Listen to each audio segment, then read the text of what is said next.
Donc là, on est sur une allée en béton recyclé et cette allée est l'allée de circulation pour les voitures.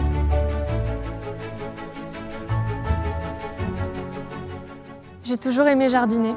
Enfant, j'aidais mon grand-père, il avait un super jardin avec des roses magnifiques. Et voilà, je ne m'imaginais pas plus tard travailler enfermée dans un bureau. Pour mon stage de fin de troisième, j'ai travaillé chez un jardinier ami de mes parents. Et ça m'a tellement plu que j'ai décidé de faire un bac pro aménagement paysager, puis un certificat de spécialisation construction paysagère, qui est sur 1 an, pour faire de la maçonnerie paysagère. J'avais peur que ce soit un métier d'homme et pas de femme, car ça pouvait être physique. Mais en fait, non, pas du tout. Même s'il faut quand même être sportive et aimer bouger. J'avais un peu peur aussi d'avoir du mal à gérer les 2 enseignements, l'école et l'entreprise, puisqu'on est en alternance. Mais en fait, non, c'est hyper complémentaire. Sur le terrain, il faut savoir s'adapter, comprendre le client. Il faut qu'il soit content du résultat et pour ça, il faut être à l'écoute, savoir échanger. C'est passionnant. Il y a un rapport aux matériaux qui est très sensible, bois, pierre, végétal. Et penser à un jardin, c'est proche d'un tableau qui serait en plus vivant. Alors tu vois qu'on est toujours dans les tons gris et que devant la maison, on a dessiné une terrasse. Donc c'est une terrasse où les gens se tiendront plutôt le matin parce que le soleil est plutôt là le matin. On doit posséder une compétence technique en plus d'une sensibilité artistique. C'est important de planter le bon végétal dans le bon sol et selon l'exposition adéquate. Ça permet de garder les plantes en bonne santé et de préserver la biodiversité. Et c'est important d'aimer travailler avec les mains puisque le métier nécessite d'apprendre de nombreux gestes professionnels.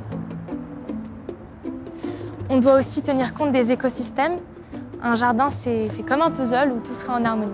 Ici, au niveau des plantations, on a quelques arbustes persistants pour avoir des feuilles toute l'année, qui en plus ont des floraisons parfumées, ce qui est important. On a des hortensias qui vont faire apporter des fleurs du mois de juin jusqu'au mois d'octobre, en fonction des variétés. Et on a installé des plantes condimentaires, c'est-à-dire des plantes qui se mangent. Il n'y a pas non plus de routine sur le métier lui-même, car on apprend tout le temps. Les méthodes de travail, la manière de faire, le matériel et les matériaux évoluent régulièrement. Et je fais autant de la maçonnerie paysagère que des travaux de plantation. Je suis très fière de faire des jardins qui soient beaux et esthétiques. Et je suis très contente quand les clients sont satisfaits de leur jardin, quand celui-ci correspond, voire même dépasse celui qu'ils avaient imaginé. Je parle beaucoup de mon travail à mes parents ou à mes amis. Je leur montre les jardins que j'ai aidé à réaliser et ils sont généralement bluffés par ce qu'on fait dans mon entreprise. Et je publie pas mal de photos sur mon compte Insta, ça met en avant ma créativité et un certain sens artistique. Je valorise mon métier auprès de mes proches aussi par les choix qu'on fait en faveur du développement durable.